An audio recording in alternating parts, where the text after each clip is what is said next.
Bonjour mes stagiaires, bonjour mes étudiants, bonjour mes élèves, bonjour mes collègues, bonjour à tous. On va traiter ici dans ce vidéo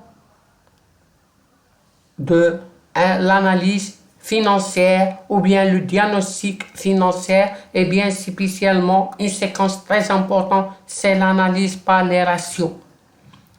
Premièrement, qu'est-ce que c'est les ratios? Les ratios sont des rapports en deux grandeurs qui permettent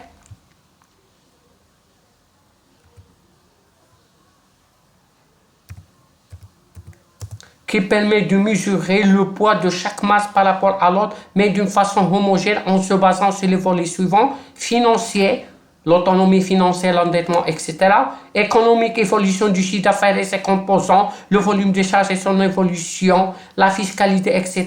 Humain, masse salariale, productivité, qualité de management. On va les résumer dans un tableau. Premièrement, on a la structure financière. On va traiter le ratio de l'autonomie financière, ça veut dire les capitaux propres sur le passif total, l'endettement en tête total sur le passif total. Endettement à terme, il y a deux: les dettes de financement sur les capitaux propres ou bien les dettes de financement sur les dettes totales.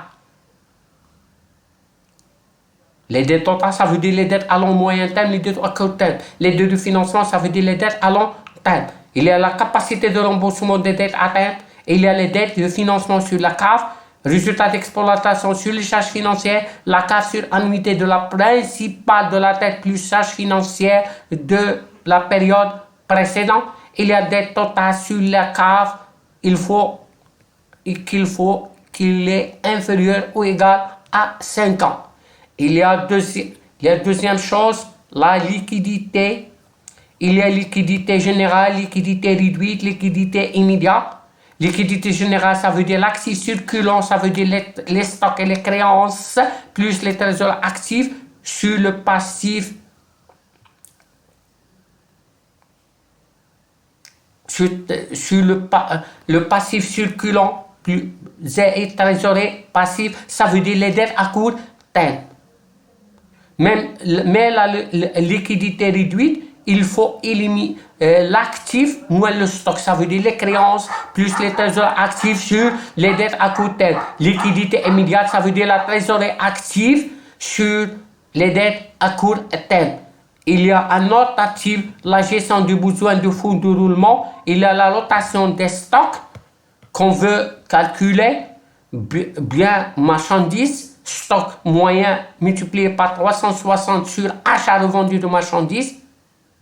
Stock moyen, ça veut dire de matières et fournitures consommées multiplié par 360 sur achat consommé de matières et fournitures.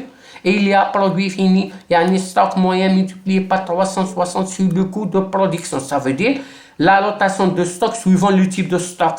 Si les deux marchandises, on va voir stock multiplié par 360 sur achat revendu de marchandises. Si les matières et fournitures consommées, le stock moyen multiplié par 300 sur achat consommé de matières et fournitures. Produit fini, il y a stock moyen multiplié par 300 sur le coût de production. Il y a un autre type, toujours dans la gestion du besoin de fournement, ça veut dire la rotation des créances. La rotation des créances clients, ça veut dire les clients et comptes rattachés moins les clients avancent un compte multiplié par 360 sur chiffre d'affaires tout taxe. Chiffre d'affaires tout taxe. Il y a la rotation des dettes fournisseurs. Il y a fournisseurs et comptes rattachés moins fournisseurs avancent un compte multiplié par 360 sur achat tout taxe comprise. Maintenant,